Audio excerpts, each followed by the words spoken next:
indicative of the potential of decline. So we aim at all times for flourishing.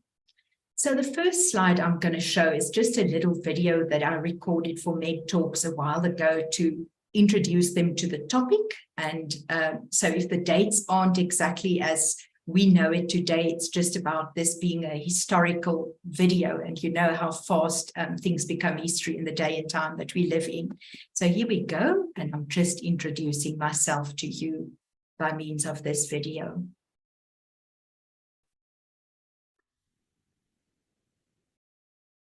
Hello, I'm Dr. Erika Hietge, and I practice in the field of psychology. Over a few decades of work, I have established, along with other researchers, the empirical benefits of well-being.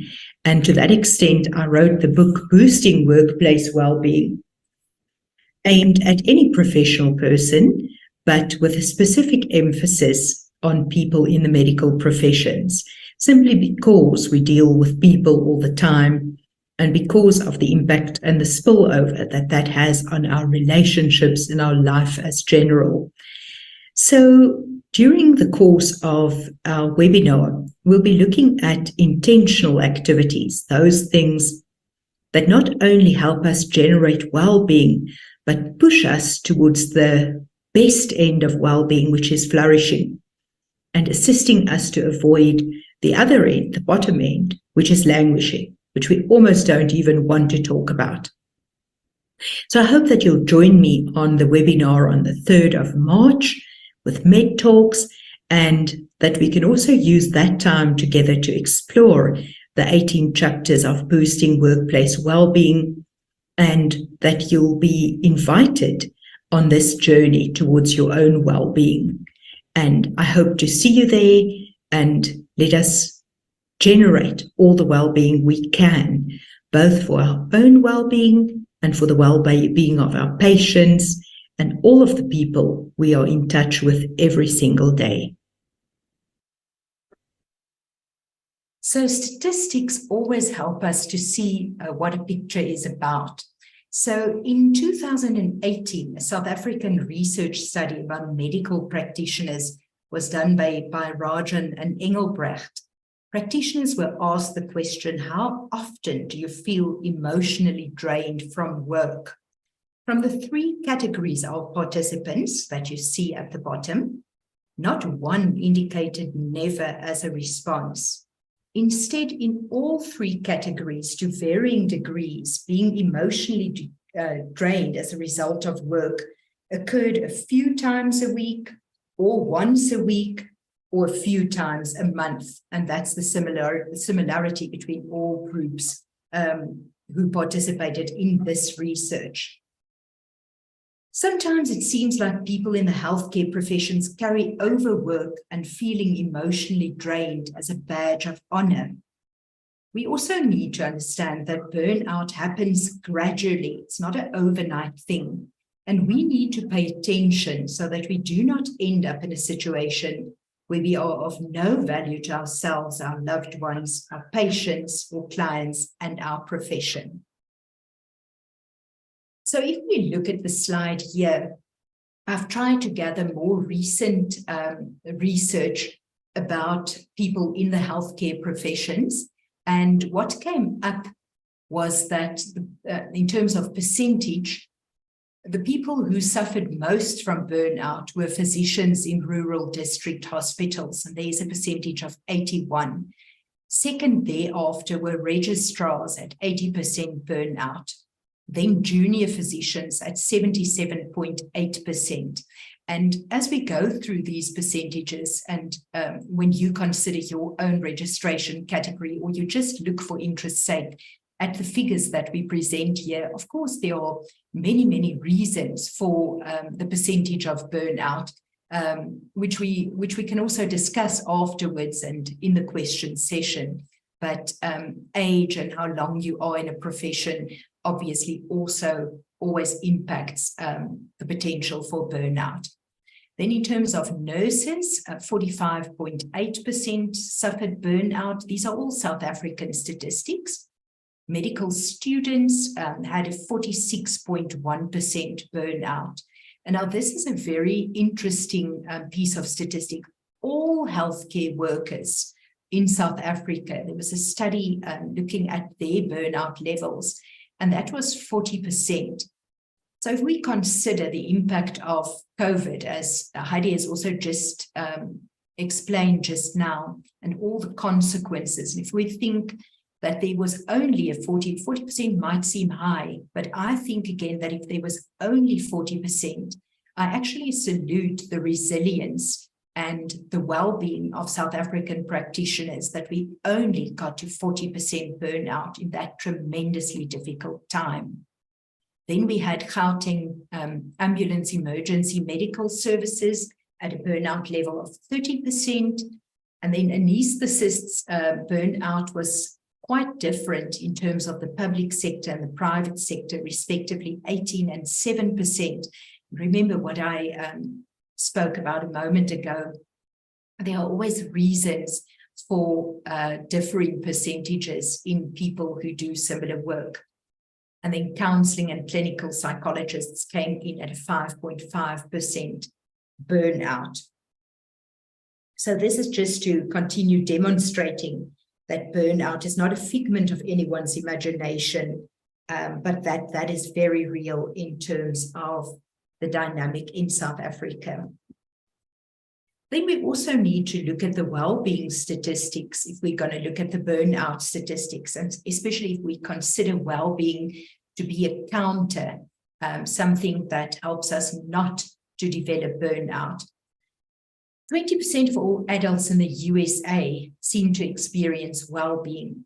In an adult sample of 1,050 Setswana speakers, 20% of those participants experienced well-being.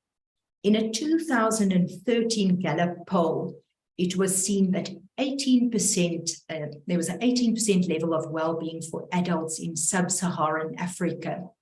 And then more recently, in 2022, the Gallup Global Evaluation indicated that 55, but remember it's global now, this is not South African, 55% of all employees were struggling, and that's all employees, not just healthcare professionals. So 55% were struggling, 11% were suffering, but then 33% of employees were flourishing.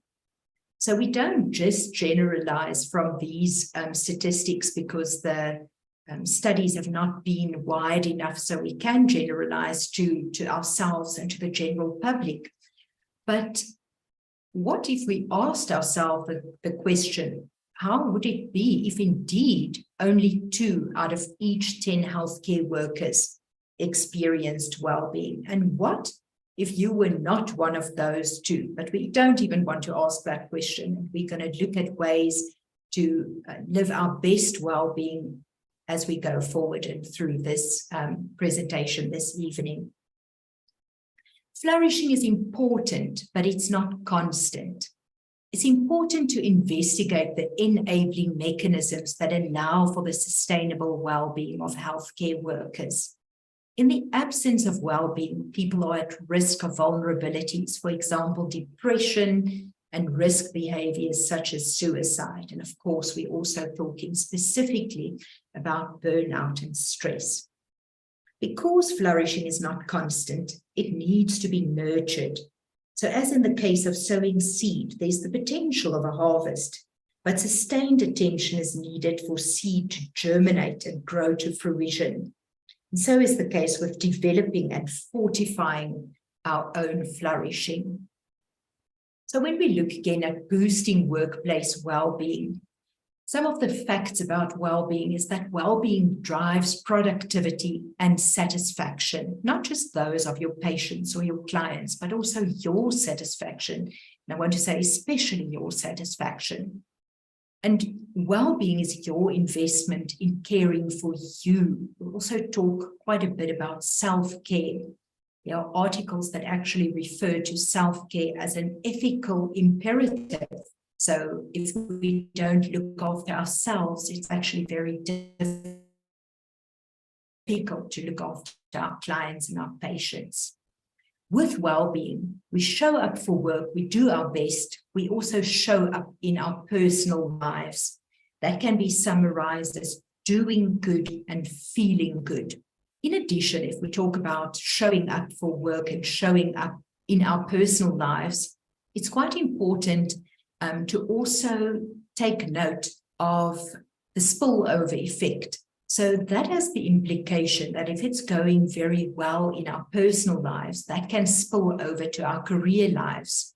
On the other side, if it's going horribly bad in your career life, that can also spill over to your personal life. And the important thing is to know that we need a whole lot of well-being in all of the different domains, or as much well-being that is possible in the different domains, simply because of the spillover effect. So we want the best quality of life across our finances, physical health, emotional and psychological health, work, and so forth. When we have well-being, we transfer well-being to others. We boost morale and commitment, and we manage good work-life balance, because it's also about an attitude towards life, well-being, rather than just intentional activities. When we nurture well-being, it comes from the pressure to perform in crisis and in a changed world. So have a look at these two pictures and just quickly in your mind make a choice. Would you like to be the person on the left hand, or would you rather be the person on the right hand? When we look at the picture with a heading flourishing under fire, it may come across as a bit of a Pollyanna approach, where only the good and the positive is accounted for, and where realities such as patients or clients not paying, complaints to the HPCSA or other boards, difficult patients, ethics, CPD, work hours, demands on family life and exhaustion are not recognized. However, research strongly supports the possibility of people flourishing under fire. At the bottom of such flourishing is people's ability to, in the midst of the utmost difficulty, to be profoundly transformed. They turn what is happening into a learning experience and an opportunity to thrive. They flourish not in spite of, but because of what happened. You can also think of your life of difficult things that you may have happened at your practice, and consider how you grew despite that. Not only despite that, but also us flourishing under fire. Flourishing under fire requires resilience in a world that is volatile, it's uncertain, complex, ambiguous. We will talk about developing our relationship a bit later on. But in addition to resilience, other important ingredients are our relationships and our optimism, how to look at life from a positive stance. So just because I'm from the field of psychology, I'm biased in terms of psychology, and positive psychology is at the background of this whole presentation. But then psychology's prevailing focus is on the alleviation of psychopathology and weakness, and relatively few studies have actually attempted to increase individuals' well-being. So more and more, we need to focus on proactively looking at the best possible health and flourishing that we can attain.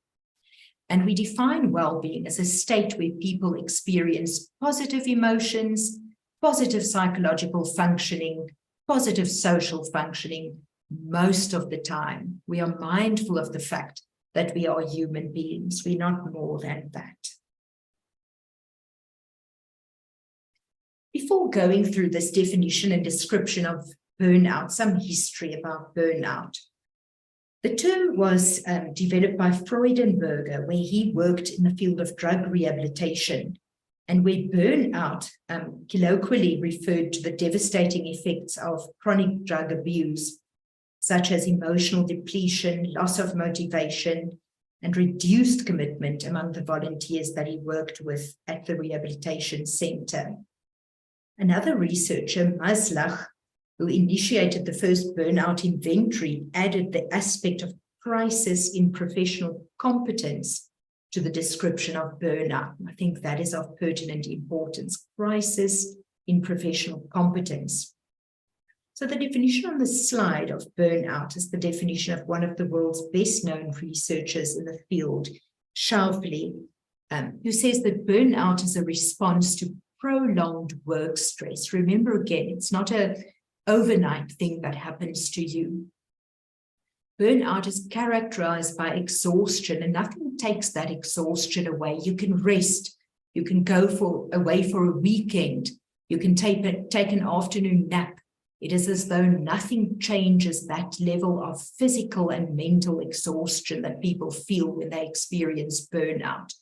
There's a lot of cynicism. It's very difficult for people to lift themselves up. It's very difficult for them to see the good in others, to see any good whatsoever. And what's important is there's a reduced accomplishment. So this has great implications for our ethical practicing our professions. As a metaphor for energy drain, burnout refers to the smothering of a fire or the extinguishing of a candle. Contributors to burnout are mostly the persistent imbalance between resources and demand. So if you're in a sole practice and you intend to have to be open from 9 to 5, but then you get an emergency call at 7 o'clock in the morning and you just open the practice and it's just you and you carry on and you just do what you've got to do. That sort of thing, the imbalance between resources and demands. If you're in the public sector, if you're working at a hospital, there's always, is there linen, and how does that impact you as a medical practitioner and impact your work and your best abilities and what you bring to your patients? And then the other big contributor is value conflict. So imagine you practiced religion, for instance, over a weekend, but then you are forced to work on Saturdays. Or imagine you're big on family events, family birthdays, for instance, and your work just compromises every family occasion that you could possibly want to attend and be a part of. So immediately that sort of conflict contribute to burnout potentially occurring. It's important to know that it's not a slight thing. It's not feeling a little burnout, like we're not feeling a little bit pregnant. It is real, it is devastating, and it may take years to recover. So as far as I'm concerned, the best way to deal with burnout is at all costs to try and prevent it. So what happens when we experience burnout? Burnout has many negative physical and mental health outcomes, such as coronary artery disease, hypertension, sleep disturbances, depression and anxiety, and increased alcohol and drug abuse.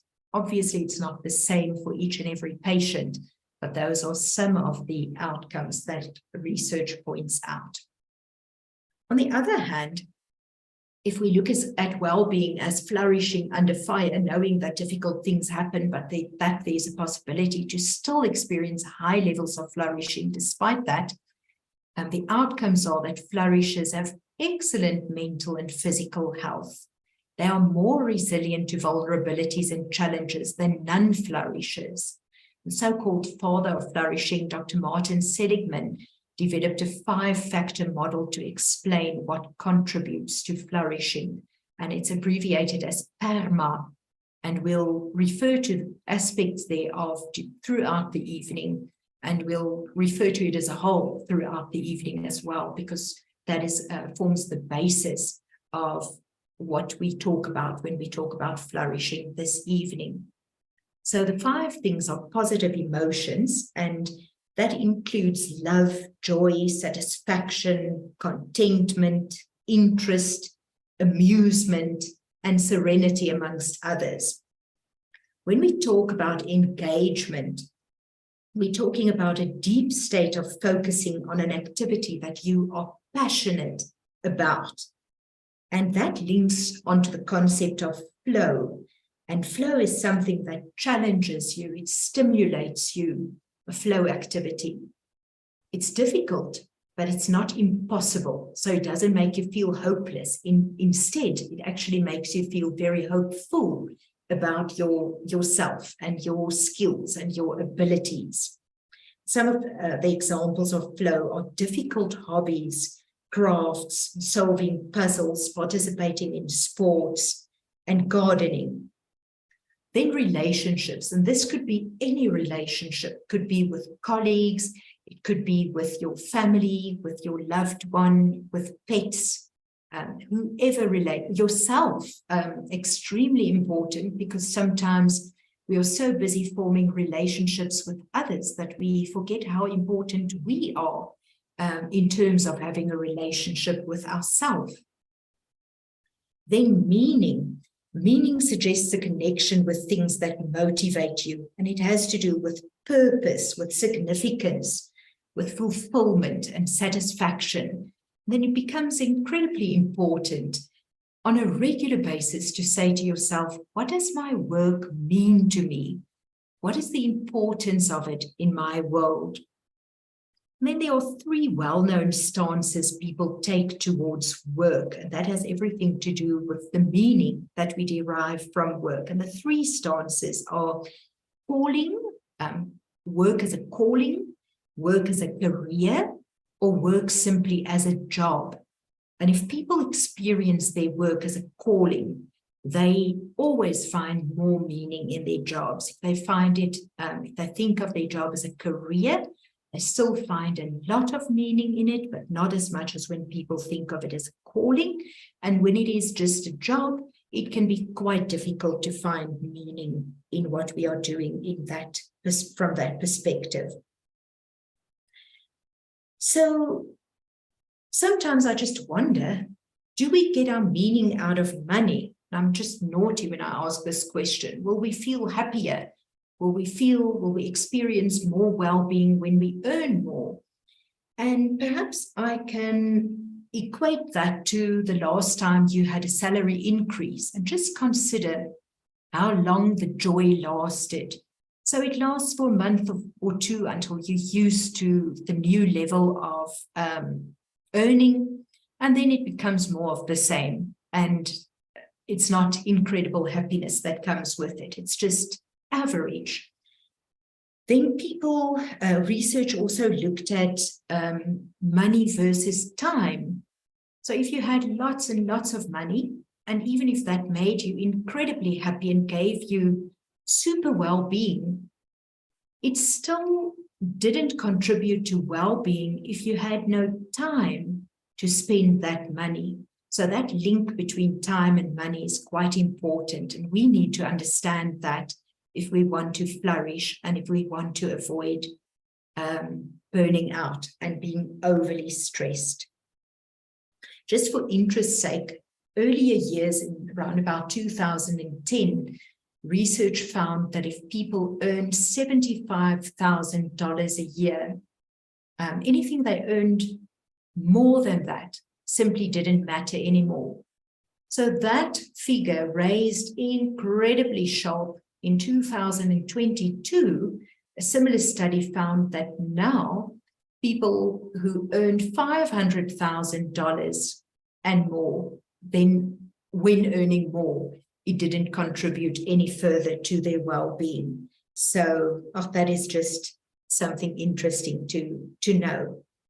And then in terms of the accomplishment part of the PERMA, those factors contributing to flourishing, accomplishments refer to our achievement, our mastery, our competence. So this whole thing, this whole idea that we are sitting in a CPD training and that you do that all of the time and that you do additional skills training, all of that are part of your accomplishments. But it's also incredibly important to celebrate our accomplishments because they are not automatic. There are hordes of people out there who do not do CPD, who do not continue their own learning, who don't celebrate their lives, who don't care whether they achieve or master or grow or develop. So I think those things are pertinent to flourishing, and we'll continue to refer to them throughout the evening. So this slide is meant to indicate a well-being continuum. And well-being is the balance point between an individual's resource pool and the challenges that they face. So if we can think of that continuum almost as a seesaw, and if I can take you back to the time when you were a child and you were sitting on a seesaw, maybe somebody much stronger or much heavier than you sat on the one side, try and remember how difficult it would have been for you to be on the high end of the seesaw and not on the low end consistently, sitting grounded. So what is important if we look at this continuum, or we look at it as a seesaw, is the fact that we need to constantly work on lifting the well-being towards the level of flourishing. Because if we are experiencing moderate well-being, we may easily slip down into ill-being, into burnout, into distress, anxiety, and many other consequences of ill-being. So if we think of flourishing or thriving, it's not simply the opposite or the absence of depression or mental illness. Similarly, not being poor is not the same as being rich. So if we can just keep that in mind. One can be diagnosed with mental illness but still flourish. So there are many articles who refer to people with depression, people with anxiety, but who still have fantastic lives, who take their medicine. I also want to press upon your minds and hearts that at no point in this presentation or ever do I appeal to people to stop taking their medicine. Instead, it is incredibly important if you have been diagnosed with and that you continue to be treated. That is important. So in any event, one can be diagnosed with mental illness but still flourish, and you can be diagnosis-free but still languish. Even if we could cure mental illness tomorrow, it does not mean that most people would be flourishing. There's nothing automatic about it. We cannot treat our way out of the problem of mental illness. We must also promote life balance, in which people can achieve happiness and realize lives in which they can flourish. So I'm selling flourishing to you this evening, and I'm continuing to tell you about the positive impacts. People miss fewer days of work, they have fewer half days, they have fewer work cutbacks. People who flourish have lower helplessness, they have more clear life goals, higher resilience, higher intimacy, lower risk of cardiovascular disease, lower number of chronic physical diseases with age. They have fewer health limitations of daily living activities, and they have lower healthcare utilization. So what is this all about, you may wonder? There's a part of Greek mythology that makes me think of us as healthcare practitioners very often. The story goes that Procrustes was a bandit and he was also a guest house owner. When visitors visited and they went to bed and they were too short for the iron bed he had, he would stretch them until they fit. But if they were too tall, he would amputate whatever part of the body did not fit. My question relative to this story is, do we as healthcare providers at times treat ourselves in the same way that Procrustes treated his guests to cope with the demands, the work demands and life demands that we experience on a daily basis? So then my next question, and I hope we end up at the end of this evening with more answers than questions. You can hear me asking questions all the time, but this slide is meant to show what contributes to happiness and to well-being. Positive psychology research indicates that your capacity for happiness is set by genetics. So that's something you can do nothing about. You inherit it, And that gives you a stable level of happiness that sits at 50%. We can almost say it is what it is. Then circumstances make up 10% of your well-being and your happiness, such as your ethnicity, your income, your education, your geography, your marital status, religiosity, and so forth. And circumstances are things that we can often do something about, but you can see that it comprises a small amount of our potential happiness. What can make a big change to our well-being and our happiness is intentional activity. Those behavioral choices, thinking patterns, and goal-based activities. Intentional activity is the linchpin of recent research efforts to bolster people's happiness levels, and we'll talk about that extensively this evening. Intentional activity is where you can exert the most control if you want to increase your own happiness. There are skills and strategies that you can learn to increase happiness and life satisfaction. Happy people experience hardship like we all do, but their response to it is to bounce back, to be resilient, indeed to flourish under fire. So if we just look at that pie chart to demonstrate it so that we can really see for ourselves, if that circle were you, that is the set point of 50%, where you have what it is. Your circumstances make up 10% of your happiness, and your intentional activity has the chance of 40% chance of raising your happiness.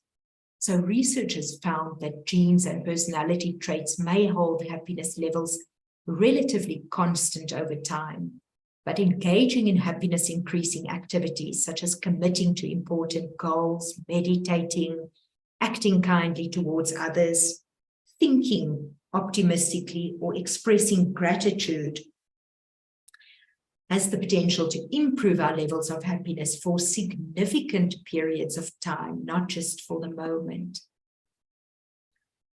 So if we talk about navigating towards flourishing, it's important, I just want to put a principle down, that as we navigate towards flourishing, there needs to be a way and a will.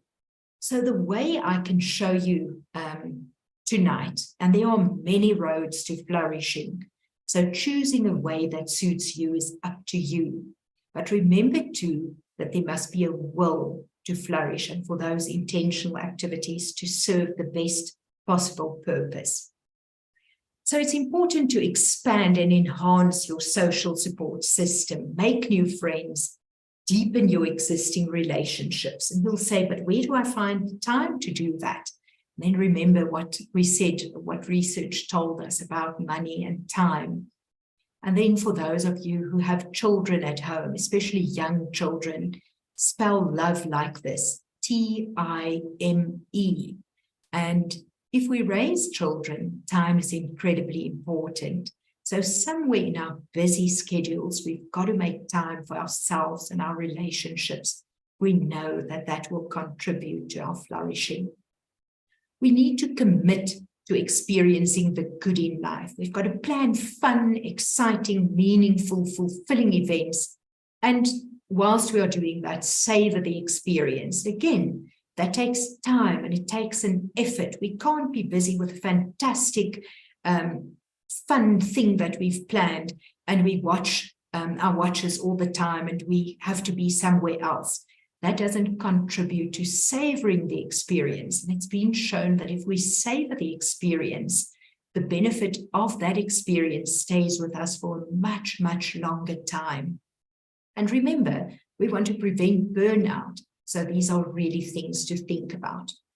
And I say again, have more fun. Schedule opportunities to enjoy life's pleasures, whatever it is you enjoy, sitting by a stream, throwing a little stone into the water, plan a vacation, go out for dinner, book a fun activity. I've heard about those places where you are able to break things and helps you, to just get rid of all that anger and that excessive energy that you can't always get rid of in a healthy way. And there you have a healthy way and you can just do that. And people laugh when they do that.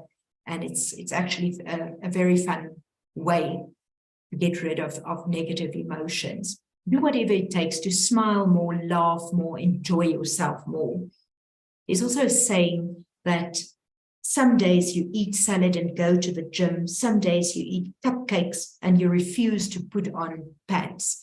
So I'm also just saying, despite all the intentional activities we can plan, and we can have such a planned life that there's no spontaneity and no fun. So we can also overplan our fun. And that's where the saying comes in. Please have days where you eat cupcakes and refuse to put on pants, but do put on your pants when you see clients and when you see patients. Please, please. Enhance your sense of purpose and meaning in life. Decide what you value most and commit to keeping these values in focus as you work, learn, love, and live. Do things that are fulfilling at work if you can. Sometimes we can't. There are things that we sometimes just have to do, even if we don't enjoy that particularly. But then plan things that are fulfilling in your free time. Make sure you're living a life that is authentic to your own values. So this is the first of many slides that will provide ideas for intentional activities to promote, to build your well-being and your flourishing. So 3 good things is a gratitude exercise where you write down 3 good things from the day, whether big or small. If 3 are too many, start with 1 and continue with 1 if that's what you can do, but start doing it. Take time to appreciate something that didn't happen, perhaps. If you can't find something that did happen or that you do have, such as nobody in your family got sick, or you didn't have car trouble, the lifts worked at work, and you didn't fight with anyone. Or on the positive side, thinking of what you have, you may have a healthy body, you may have a mother, you may have a Valentine. Practicing gratitude regularly has been shown to increase positive emotions and to improve well-being.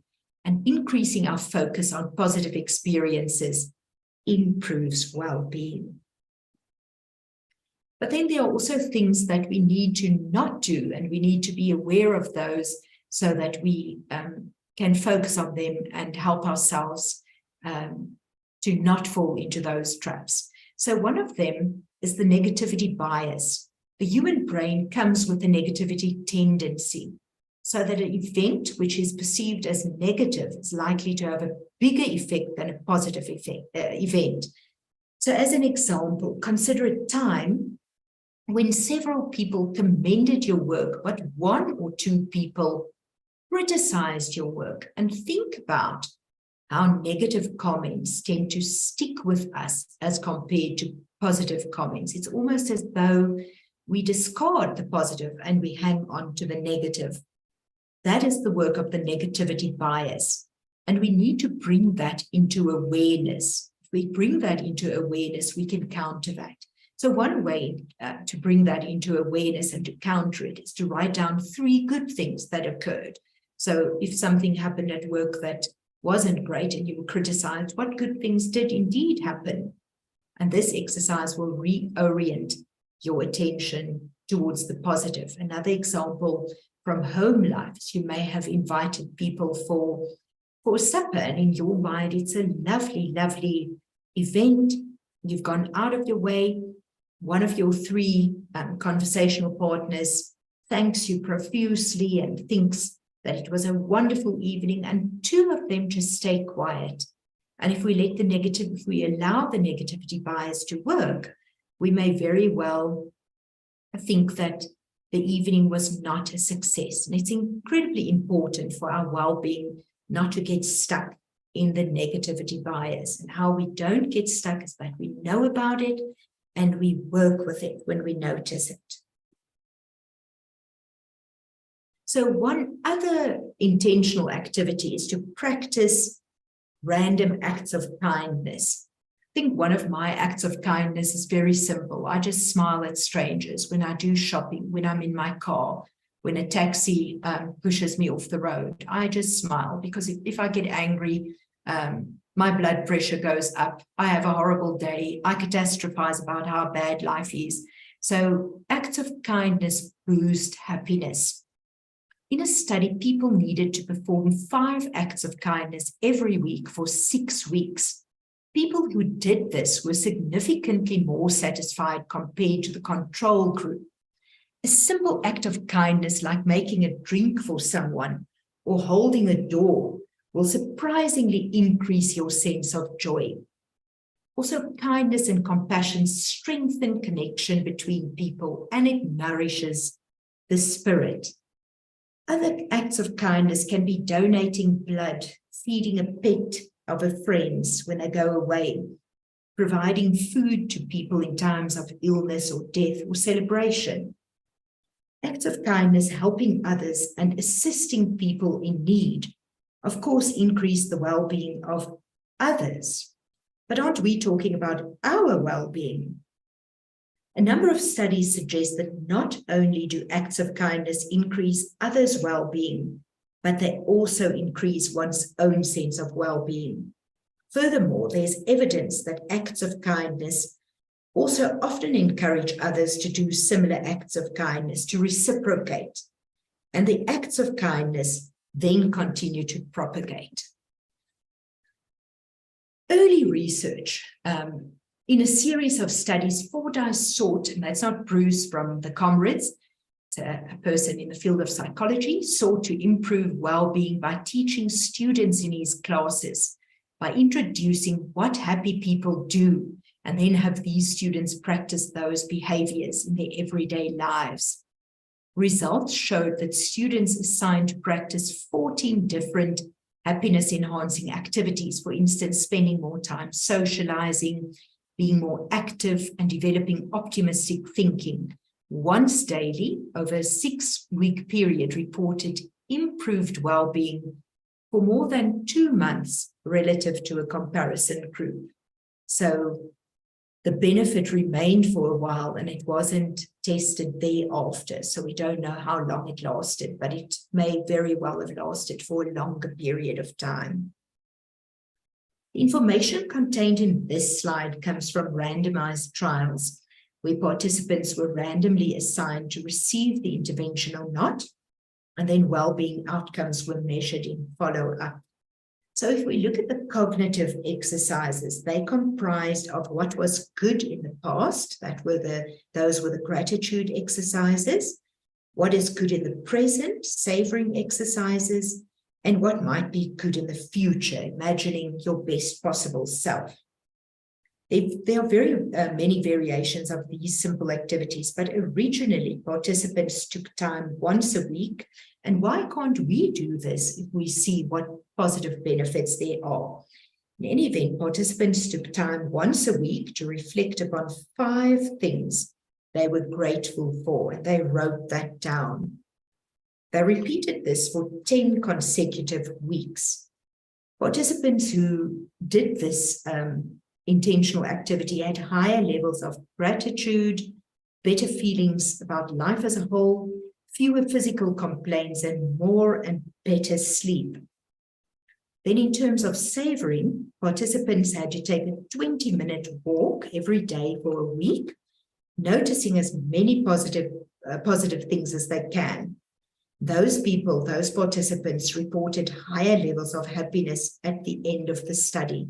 So now remember, we don't know if it's the walk or if it's noticing the positive things or the both, but in any event, we consider that research showed that a 20-minute walk where people noticed positive things had such beautiful increases in happiness. What stops us from doing that? And then the best life exercise focused on thinking about the future, where you have worked and achieved many goals.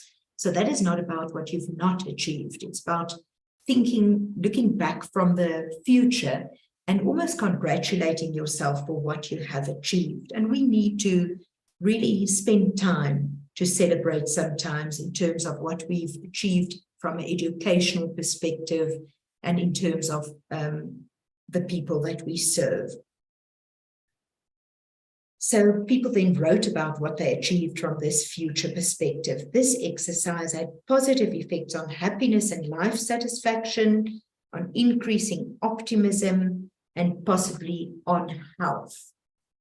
So if you look at the column where we indicate areas where positive change occurred, I'm also adding some of the benefits that might not be on that table.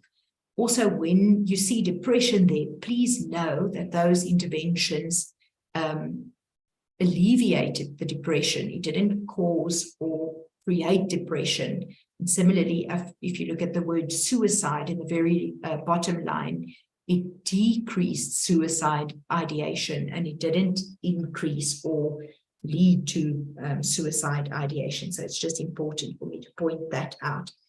If we look at behavioral exercises, those exercises centered around what is good in oneself, your character strengths, what is good for others, so to do acts of kindness, perform acts of kindness, and what is good for the community, such as volunteering.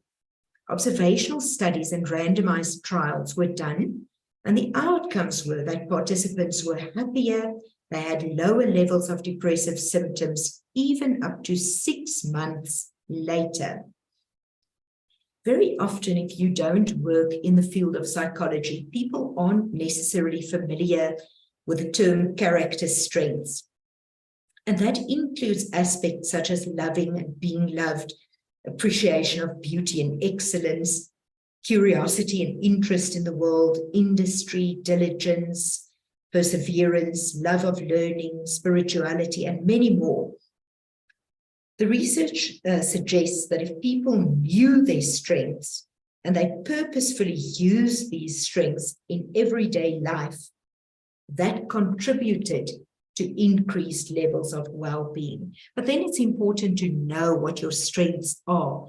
And I would like to refer you all to do a strengths questionnaire on the website of VIA, Values in Action. So if you just Google Values in Action and you take the questionnaire, it's going to take you a few minutes to complete. But the end result is that it prints out a lovely report where your top 5 character strengths are pointed out. And it's actually a lovely report. It's lovely and it helps you to get to know yourself better when you do a questionnaire like that. So try and do that. And then once you know what your signature strengths are, try and practice them, because the more we practice them, the happier we tend to be. So research tells us. It's also important, if we talk about character strengths, that we consider that hard strengths are those strengths that make the biggest difference in terms of our well-being and the upward liftment towards flourishing. And the hard strengths are those things such as love and kindness that involve other people. And it just reminds us of good relationships between people. So then lastly, if we think of relationships and institutional practices, marriage was found to be something that alleviated depression, and married people tended to live longer. However, I'm not saying people must just get married. That's really not the point. I'm just referring to research here. But research also tells us that divorce has the opposite effect. And then obviously the process of separation prior to divorce and the process of not having a good marital relationship has exactly the opposite effect, that it could easily lead to languishing and take away people's happiness.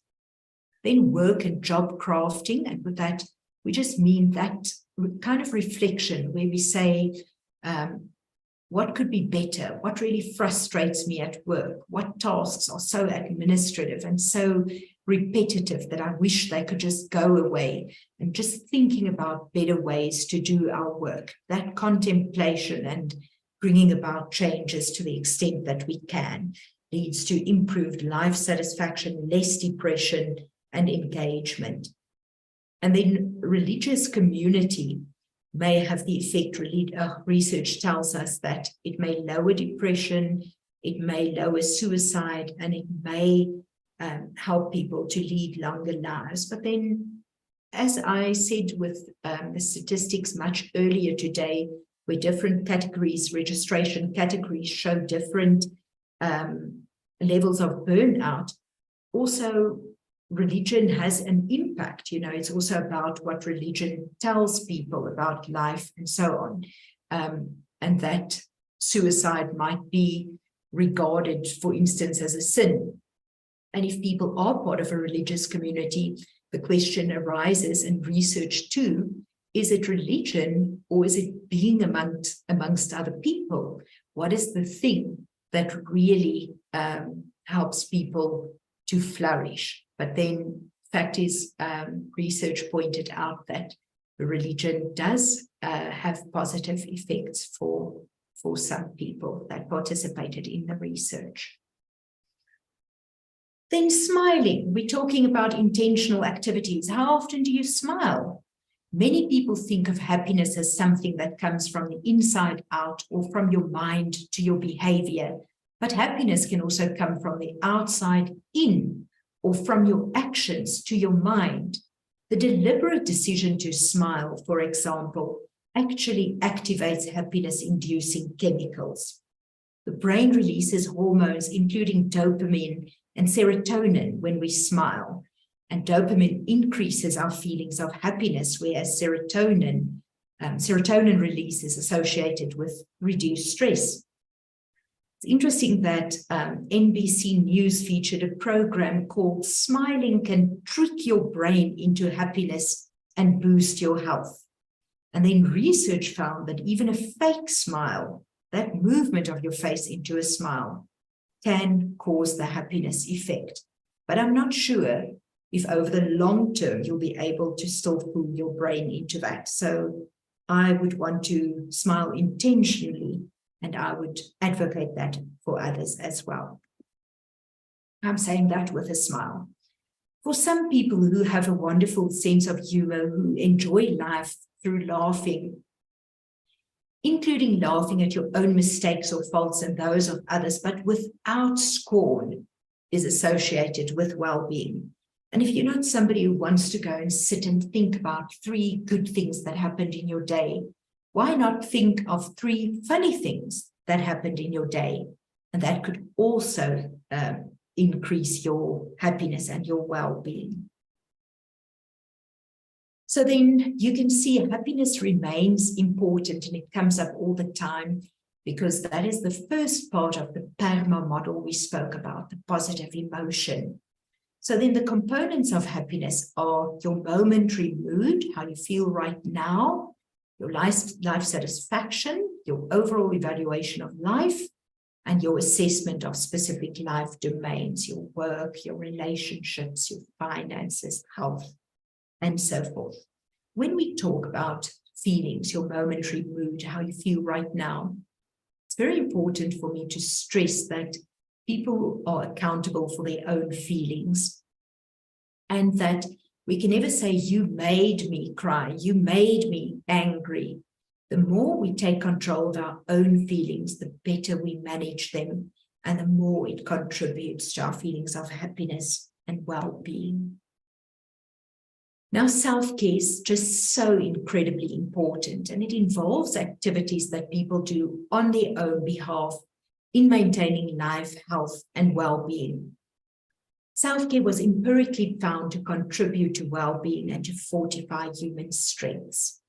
An author on self-care, Pooler, a researcher, described self-care as an event that happens at the intersection of being happy with one's job and having a healthy balance between work and life.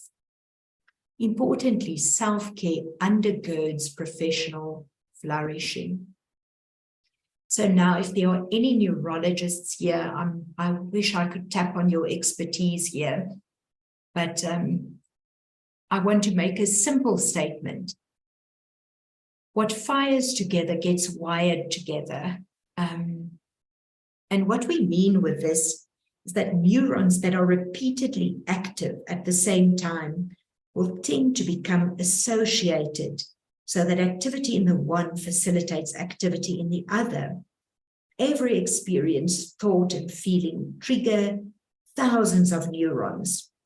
When you repeat an experience over and over, the brain learns to trigger the same neurons each time. So if we think of smiling as an intentional activity and its ability to create happy feelings, this brings us a bit closer to this picture that says what fires together gets wired together. But this could be a whole conversation of its own, because more recently in neuropsychology, it's also been found that what fires together doesn't always get wired together, but we just want to use the positive spin of this saying for the moment. Then again, the question, why are positive emotions and life satisfaction important?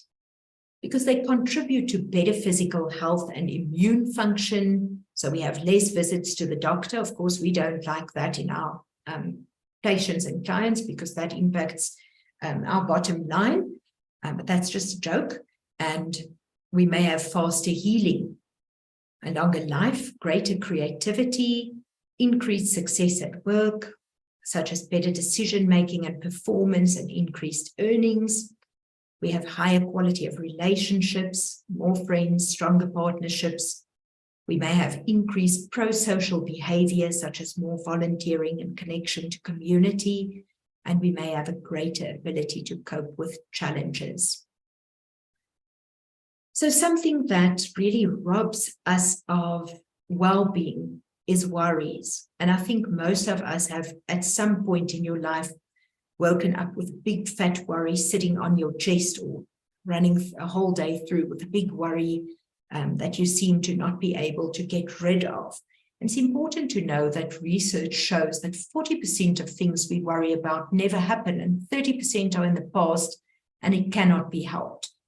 So it's also incredibly important how we think about things that happen to us, and that we don't catastrophize, but rather think of the serenity prayer that goes, grant me the serenity to accept the things I cannot change, the courage to change the things I can, and the wisdom to know the difference.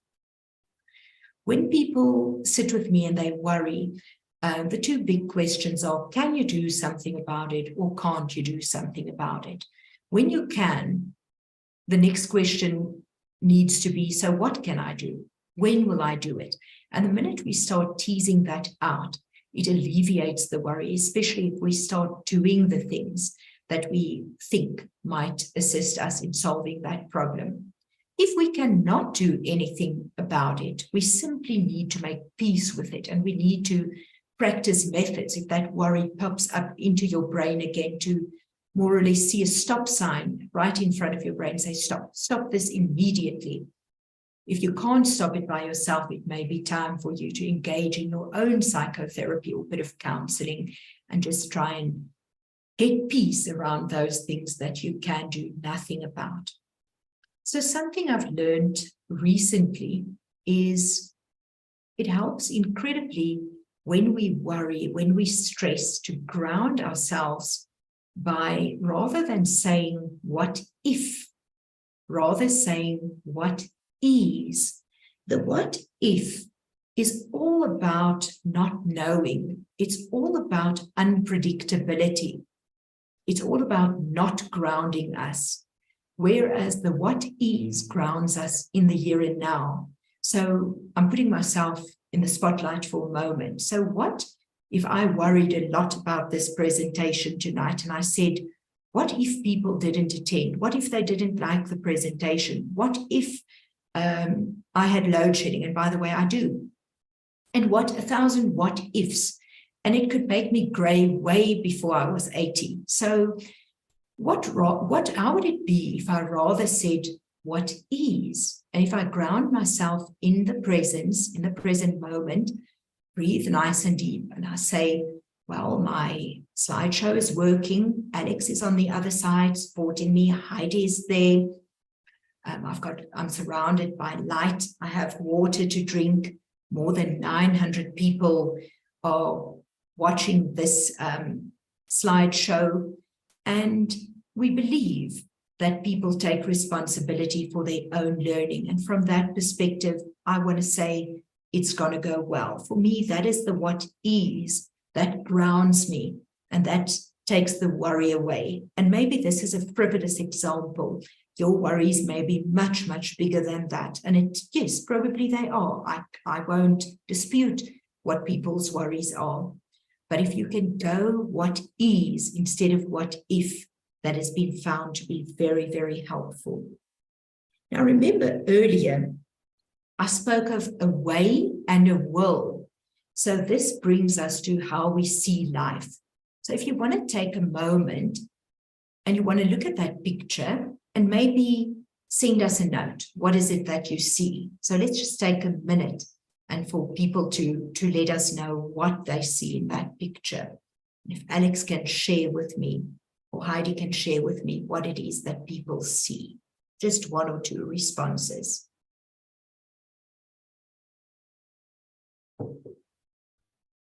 So we've got two faces, we've got a vase, we've got a trophy, candlestick in white, or they're coming too quickly. All right, well, that is good enough, Heidi. That is good enough, so you can see that there's a whole lot of different responses and nobody's lying. This is not a test of accuracy. This is about perception, what you see. And therefore, I'm just doing this silly little exercise to show you that how you see things are neither right nor wrong, but it has an impact on your attitude. And that's where we are going next. So the very first point under attitude is one of those intentional activities that I would love for you to promote. We are so often busy feeling jealous or feeling cross about somebody else who got a promotion or who earns more or who got an opportunity that we didn't get. But instead, try to look at life from the perspective of someone who would give anything to take your place. Think of somebody who's still at university, perhaps. Think of somebody who's in a much more junior position to you, somebody who's on the street. And consider what your attitude is in terms of your own well-being and of finding fault. Just recently, I've also heard the saying, people often contemplate, is your glass half empty or half full? And this person said, goodness, but you have a glass. Why worry about whether it's half empty or half full? You've got a glass. So focus on your strengths and what you're good at. Consider how you think about stress, about whether everything is a catastrophe and whether everything just happens to poor little you. In terms of procrastination and success, it's not that you can't achieve your dreams, but if you procrastinate, you just haven't started. And that has an impact on your well-being. It's also important to note that successful people don't necessarily have superior beauty or health or popularity or intelligence, but they have grit. They stick with things and they work towards it. They have an attitude that says nobody owes me anything. And it's important that I work towards my own well-being and my own perspective, my own way and my own will to achieve flourishing. So then in terms of building our resilience, when we talk about we need to be mindful, and when we talk about mindfulness, we're talking about a stance that says, I'm not judgmental, and I'm considering myself as part of humanity. And I understand that we all have problems, we all have joys. That is more or less the stance that we take when we are mindful. But then in terms of building our resilience, within a mindful frame, it's important to make a plan to deal with issues that cause you stress, such as your financial issues or your relationships, whatever it is that's bothering you. We need to make plans with those because they continue to impact your well-being if you don't address them. They don't just go away. It's important to know yourself, know your personal warning signs and your stress triggers, those patients who give you a knee-jerk reaction, and to work past those, to be mindful, to be happier, and to allow your well-being to grow. So practice mindfulness and relaxation techniques to manage the effects of stress and to increase your overall sense of well-being. So some strategies to increase your life happiness. Focus on problem solving, not just venting. Griping makes us feel incredibly good because we can get rid of some of the emotion, but we don't get rid of the problem. So that's why problem solving is the other part of venting. That's incredibly important. Take time to build quality relationships with supportive people, not with people who abuse you. Count your blessings and practice gratitude. Take time to engage in random acts of kindness. Respond actively and constructively, celebrating when others share good news with you. Attend to others mindfully and practice compassion and empathy with yourself too, lots of that. Be kind to yourself rather than overly self-critical or perfectionistic. Savor experiences because this will intensify and prolong your enjoyment. Set meaningful goals that provide structure and purpose, that give you a sense of identity, and that will increase your self-esteem. Build intrinsic motivation rather than just relying upon doing things to please others. Seek healthy challenges, stretching your abilities just a bit beyond your comfort zone to realize your potential. Appreciate what you already have rather than focusing only upon what you still desire. Avoid the temptation to complain and reinforce negativity. Instead, cultivate optimism and practice positively reframing. Some more tools and techniques. Use relaxation techniques such as yoga, deep breathing, guided imagery, meditation, exercise. I don't know in your practices, but the things I would basically say as a starting point would be sleep, exercise, eat well. And when we talk about good sleeping habits, we know it's different for different people. But 7.5 hours do you so well. So see how often you can get a bit more sleep and see how that affects your well-being over time. Find a sense of purpose and meaning to give you context and hope in the world that you live in. See that your life is about more than the current situation that might be difficult and that you are facing. Set meaningful goals. Organize and plan to help you meet your deadlines. Practice gratitude. This may improve your overall well-being and help to relieve the effects of stress. Learn and grow from your mistakes. Don't avoid.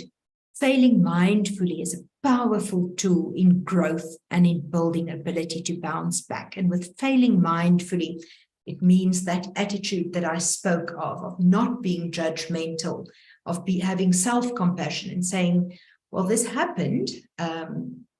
For instance, I slipped and I made a complete fool of myself when I dropped these things at the office. Yeah, but I can get up. Fortunately, I haven't broken anything. And this teaches me to just not hurry so much or just be more careful around that carpet. And that's again, it's a frivolous example, but you can use that in very difficult examples too. So my end note, deciding to use these guidelines requires a willingness to be flexible and to grow increasingly towards acting on life as opposed to merely consuming wellness.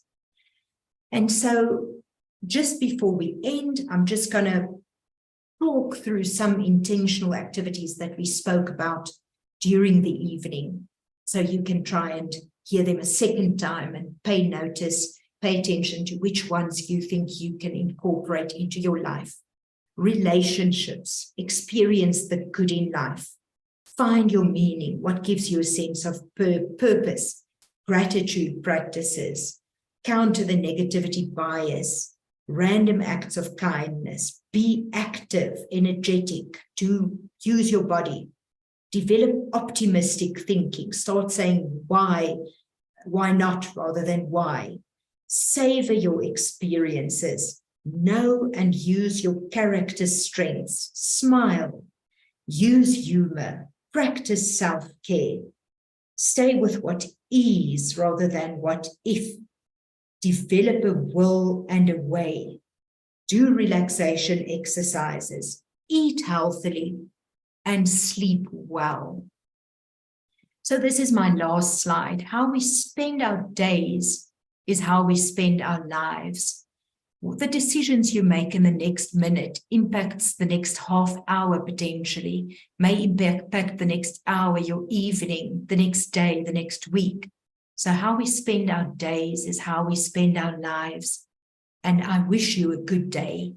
And not just a good day, but I wish that all of you would use some of these intentional activities we spoke about to fortify your flourishing, and that it really goes well with you.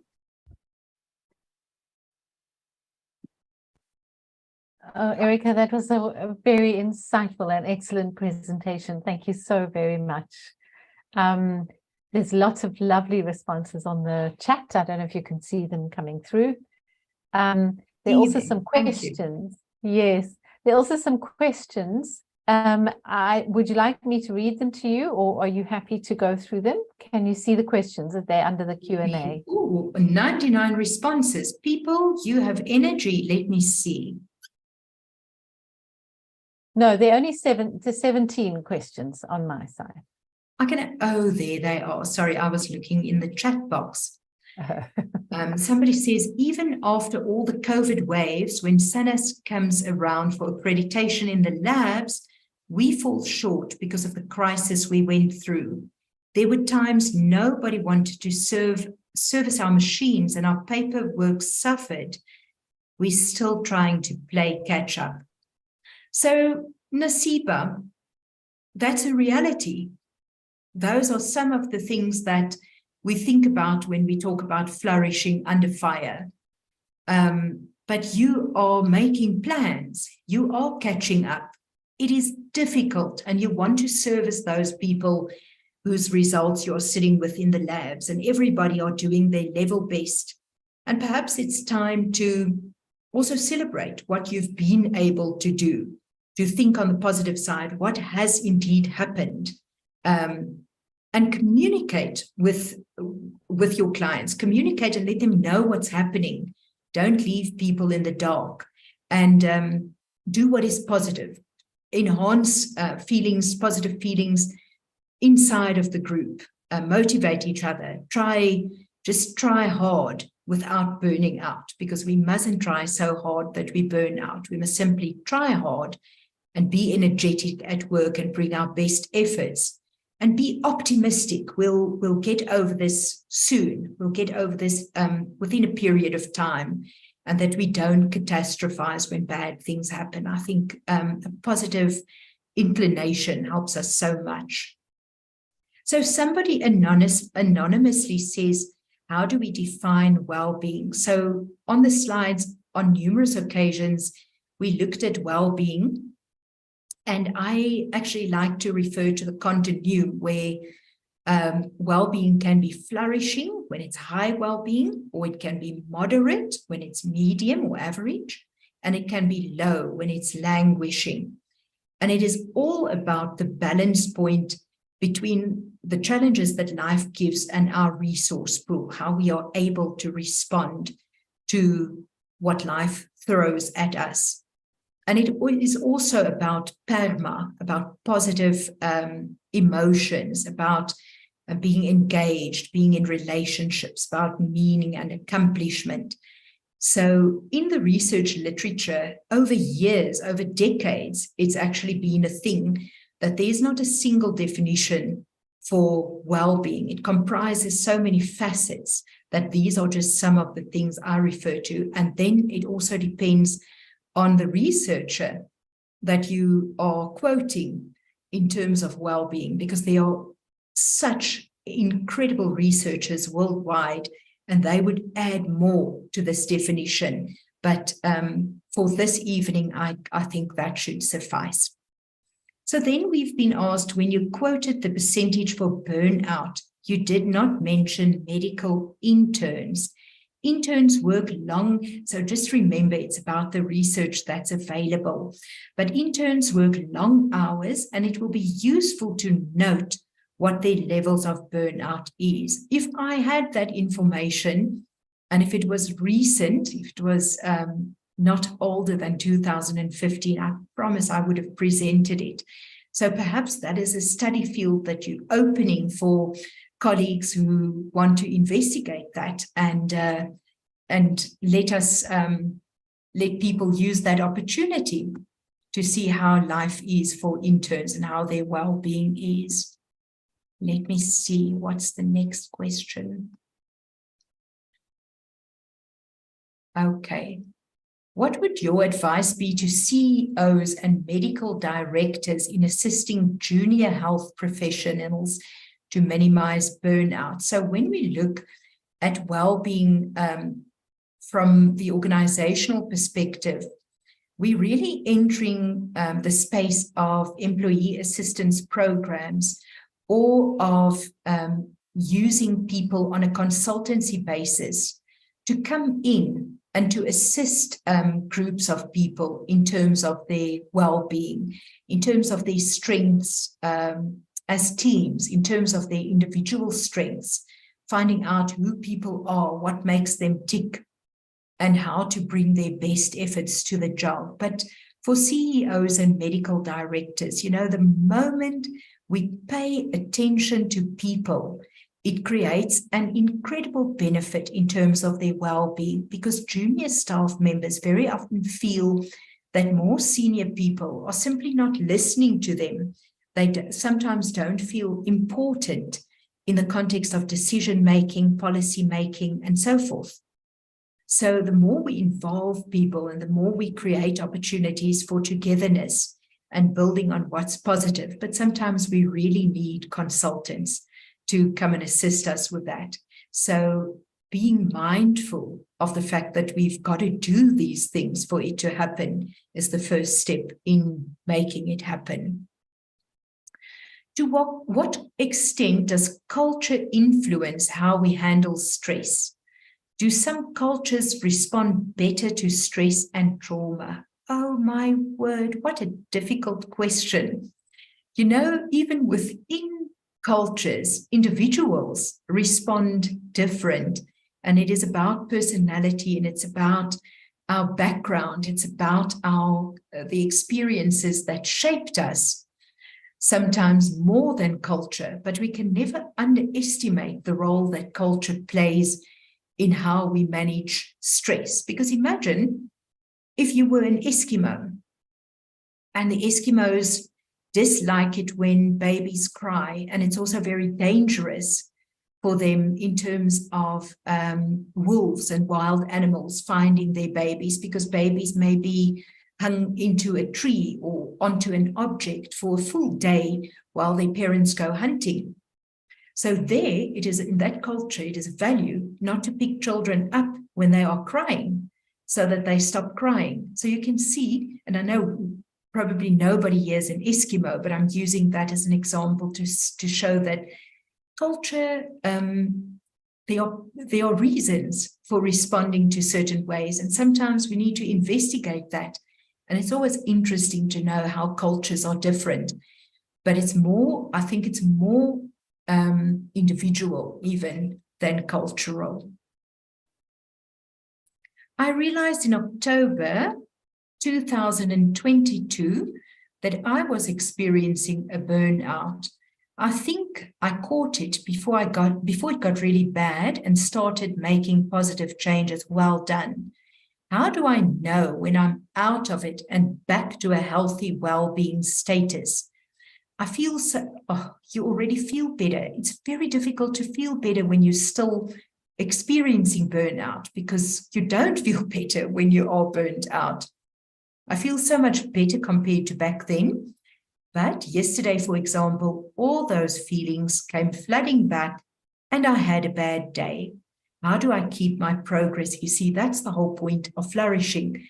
We said it's not consistent. So as much as burnout is not consistent, neither is flourishing consistent.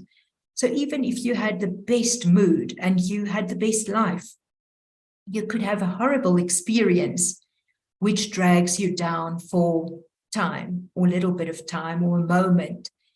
So it's just incredibly important to focus on the positive. Keep on exercising.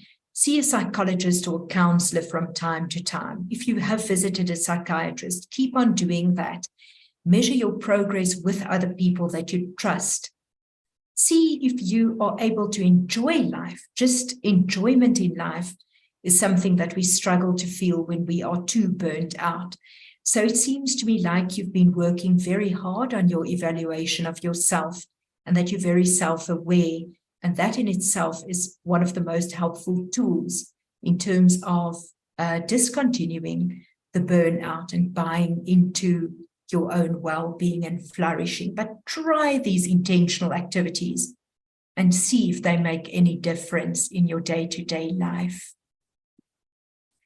Do you think there should be a full-time clinical psychologist attached to wellness and occupational health clinics in the bigger hospitals in the country in order to address issues of trauma, but also continuous wellness? So, a psychologist, not necessarily a clinical psychologist, because if we're talking about wellness, we really want somebody who is versed in positive psychology. And those, it may be a clinical psychologist, it may also be a counseling psychologist or an educational psychologist, it may also be a registered counselor for that matter. So we need to make sure about the experience of a person, but it would definitely be beneficial to have a person like that, both for staff and for patients. Very, very beneficial and a very good idea.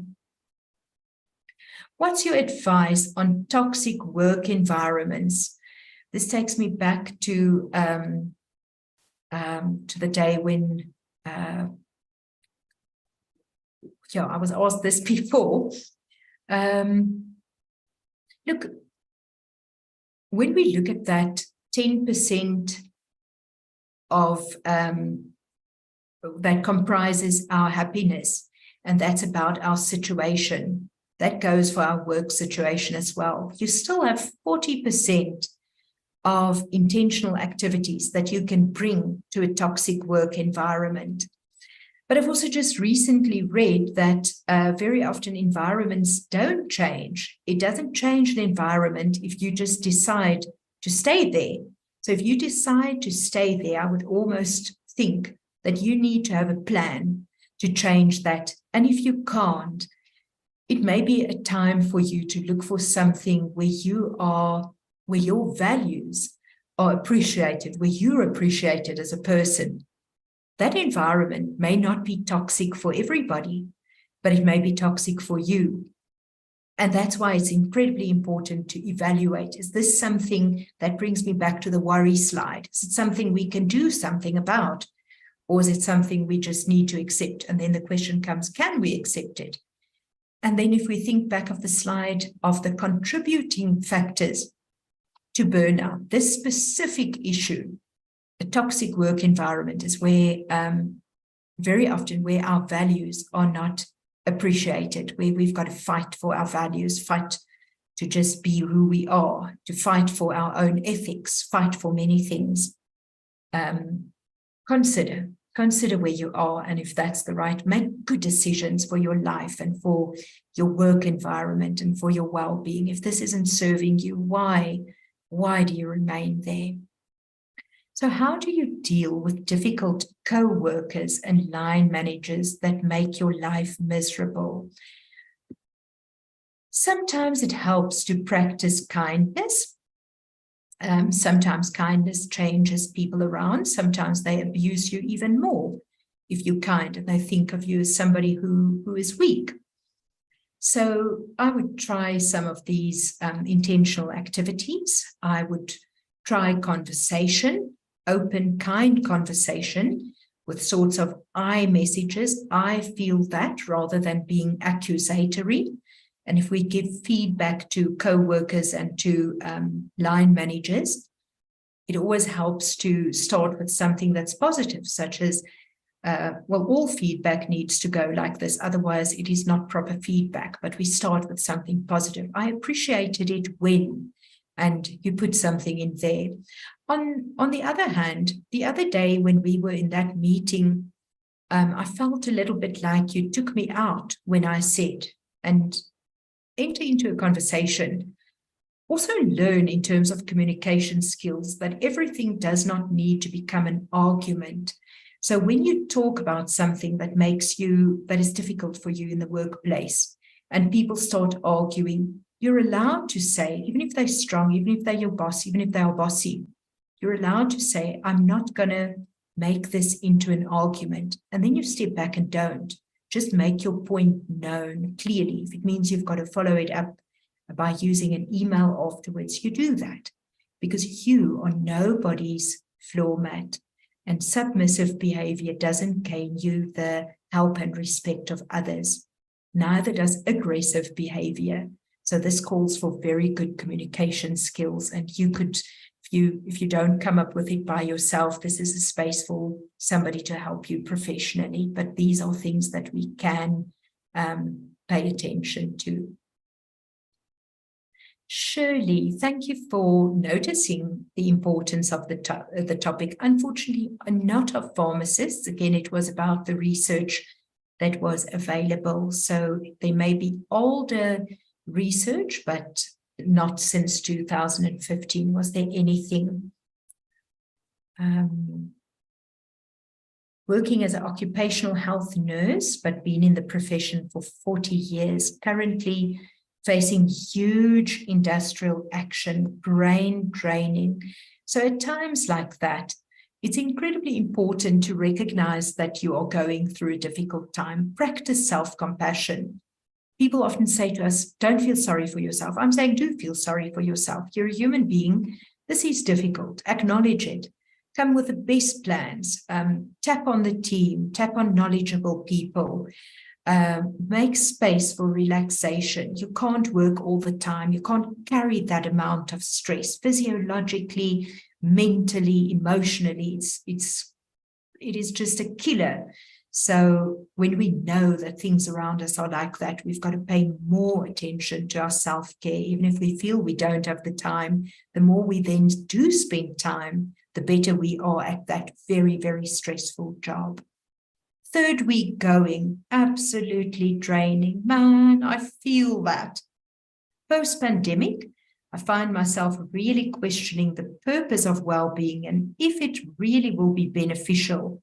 How do you erase all that negativity? Sometimes we end in a spot. Remember that one of the effects of burnout is a bit of a cynicism, and you may not be burnt out. You may just still be overwhelmed by the effect of COVID. And what if you just did a few things for yourself? What if you started an exercise program? What if you started eating healthily, invested in your relationships? What if you just practice some form of spirituality? What if you started a new hobby? Just find something that you enjoy, so that not everything that you think of and that you engaged in is so difficult, and that changes the balance of everything sitting on the languishing side. Go back to that seesaw where you've got to jump on the side of flourishing and jump hard to achieve the benefits of it, because the languishing side really pulls us down and it takes hard work. And if you can't get out of that spiral by yourself, take the time to see somebody professionally to assist you and make sure that you live your best life.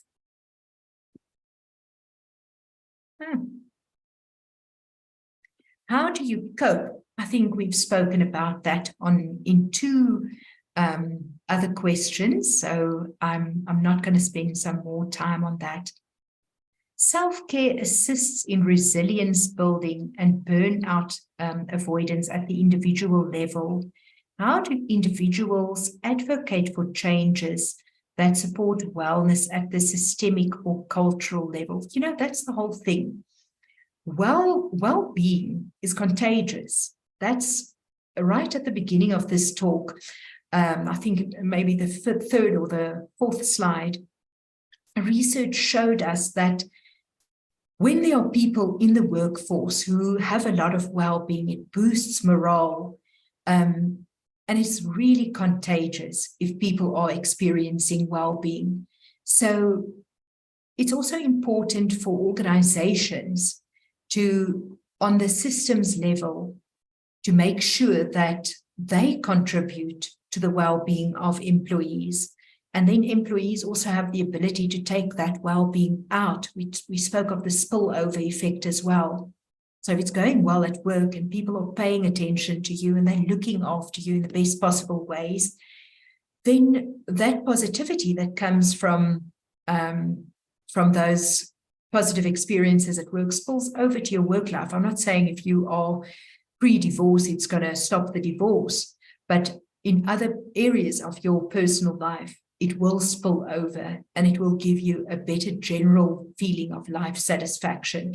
So I think the inputs that we make creates that systemic and cultural changes and advancements.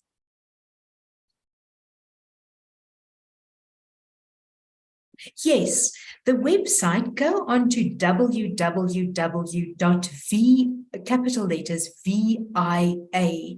It stands for Values in Action.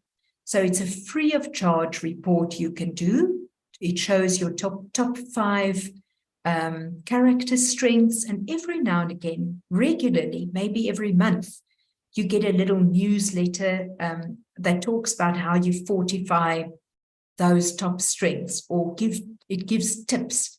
So it's a research website, and it is so helpful.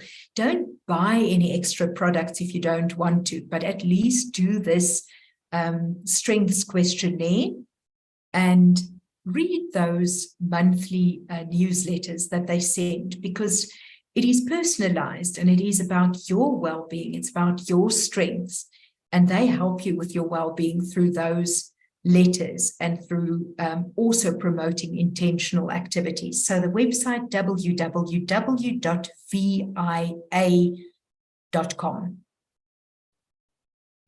How do you celebrate when so much was lost? So sometimes we want to celebrate without having mourned first. So it's so important that we recognize where we are and that we are real and that we are authentic, and that we mourn our losses. If we aren't able to come through our mourning process, it becomes so difficult to have positive emotions and to celebrate. So sometimes we just need to slow down and to tell ourselves exactly where we are and to be where we need to be before we proceed to the celebration. And so we spoke so much of when you are in burnout, of those intentional activities that you can engage in. Start with one. Start with a smile to every person that you see. Start with a gratitude exercise every day. What am I thankful for today? Or what did I laugh at today? When you eat supper, consider, goodness, here I have nutritional food, or not. Maybe I have a cupcake and I'm not wearing pants. Maybe it's that day. Be thankful about it. Consider the colors on your plate.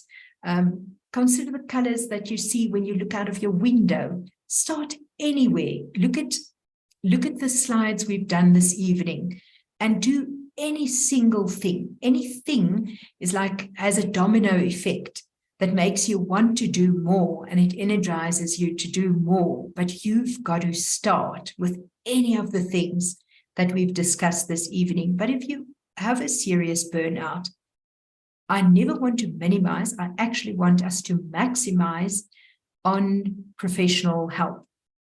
I think it's ideal, if you really have a serious burnout, to see a psychiatrist, in addition to see a psychologist or a counselor who is very comfortable in the field of burnout, and to also potentially, depending on the level of burnout, to see an occupational therapist. There may be other therapists that I'm not thinking of now, but that's where I would start. Consider getting professional assistance. Burnout is an illness. It's not something that we just need to get over or get over ourselves. We need to recognize it if you had a heart attack, surely you would see a doctor. So if you have a heart attack of languishing, of burnout, why would you then not see a doctor? So I think it's very, very important from that perspective to trust our professional colleagues and to use their skills and their abilities to help us overcome the burnout. We do not have to do it all by ourselves, and we mustn't try. Kolofelo, you are too kind now. Thank you.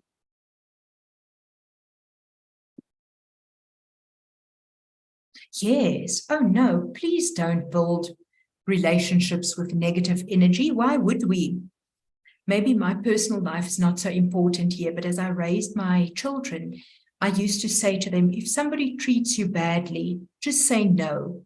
No, you don't deserve anybody's bad treatment, and don't give too many chances, because you may end up in a spiral where you consistently forgive more and more bad behavior, negative energy, where you are less and less happy. And for whatever reason, maybe we think sometimes we don't deserve better, or we were raised to just take whatever we are handed out.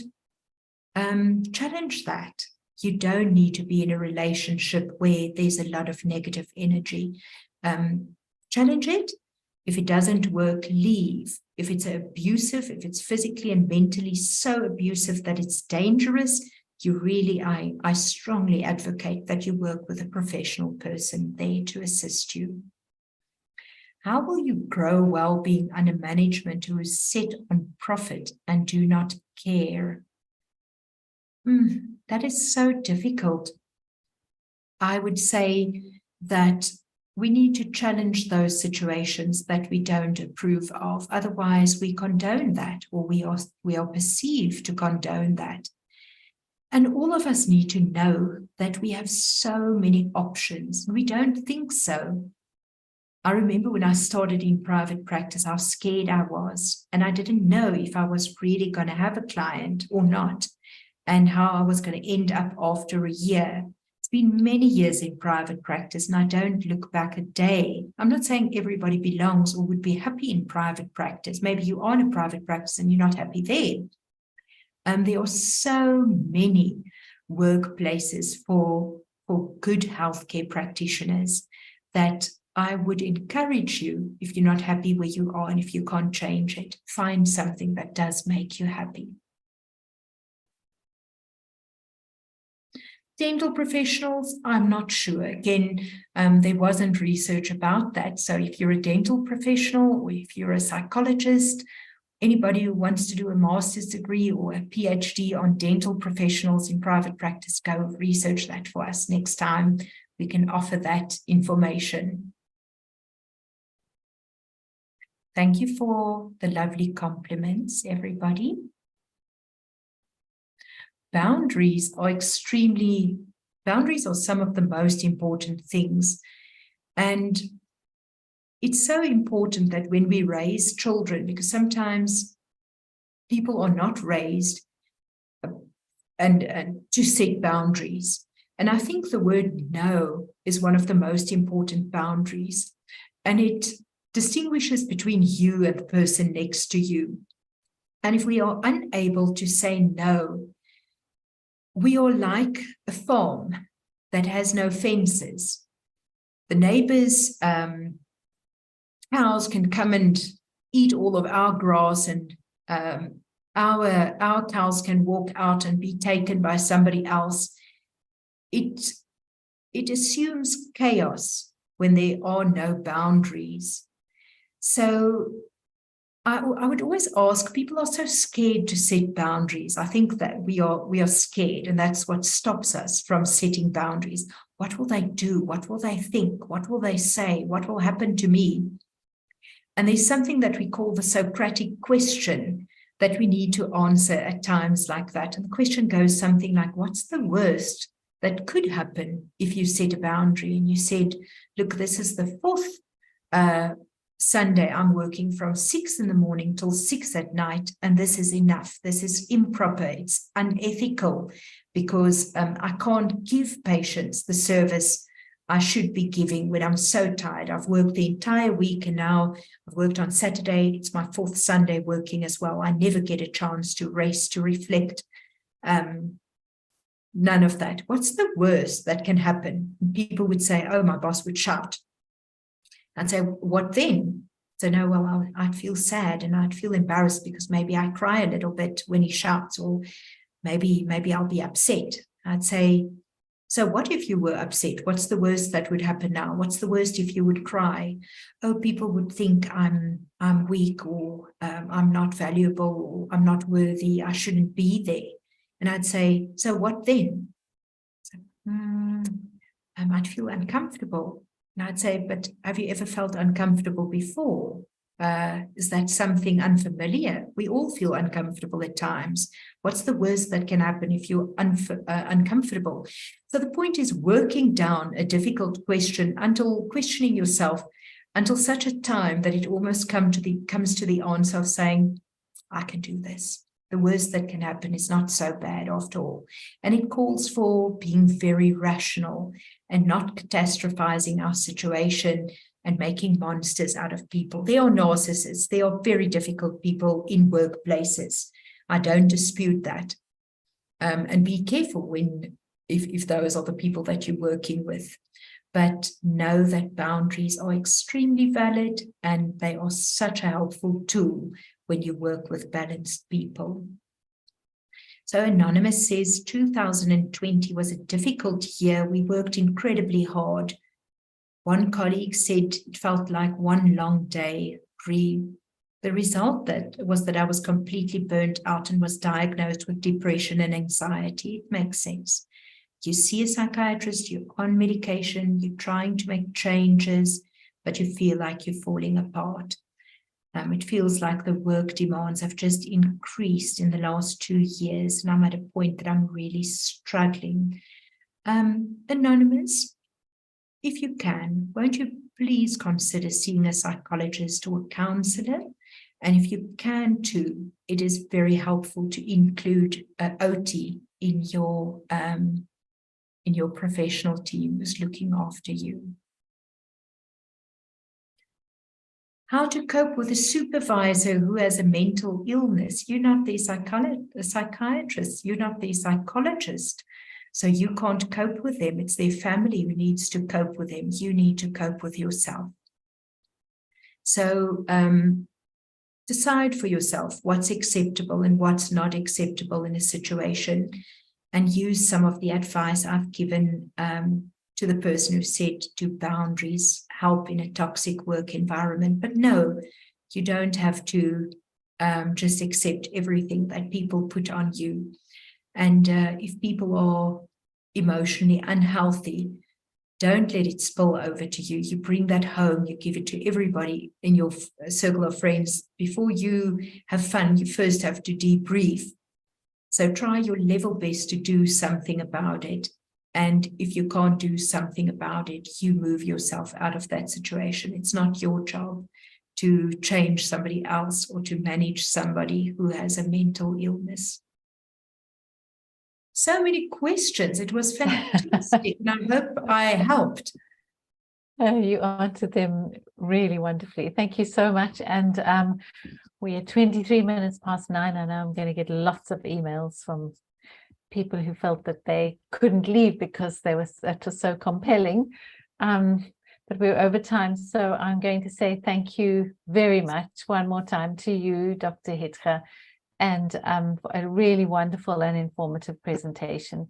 And I know you can see all the chats, so you know that people really appreciated what you had to say. Thank you everybody for joining us this evening. We'll see you again next week. Have a good evening. Thank you, everybody. Thank you, Heidi. So I think cutoff time would be 25 to 10. So you need to leave the webinar before 25 to 10. I will be on if you have any questions or anything. Okay, Alex, I just want to go through the webinar chat. Go ahead.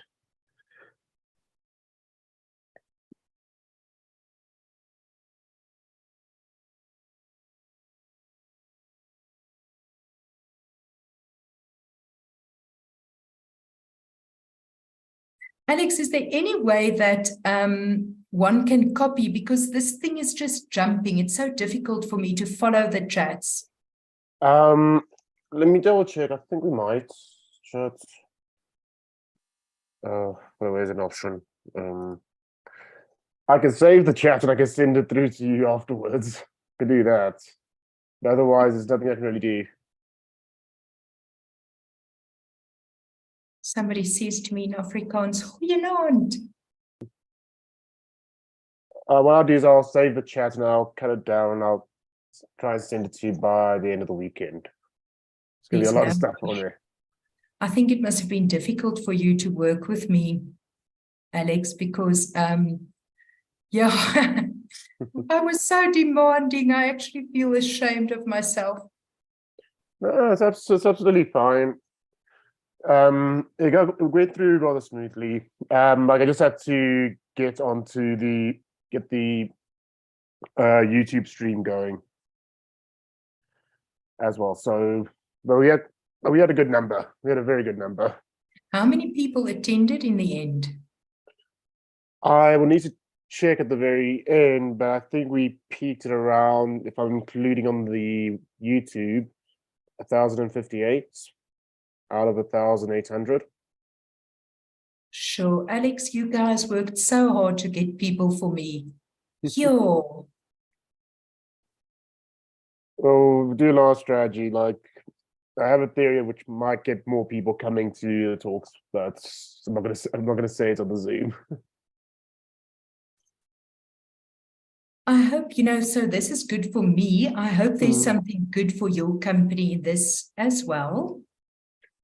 Well, this is what we do. So hopefully with the good attendeeship, we'll be able to get some more sponsors. So I think we've had like 2, which we've had over 1,000 already this year. And that's out of 4. So we've got like 50% of our webinars already.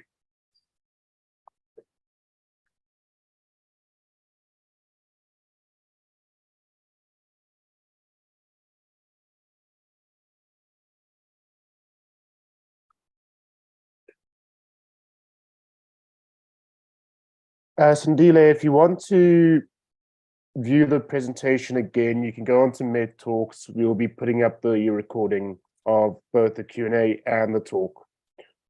Although the talk will probably be in a part 1 and a part 2.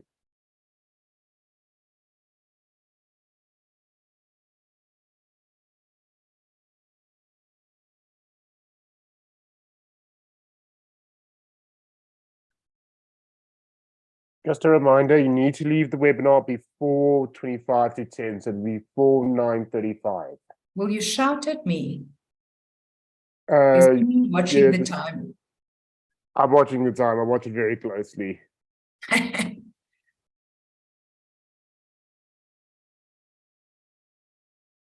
And for those on the YouTube stream, you're more than welcome to leave the stream now. It's just going to be the slide loop for a little bit.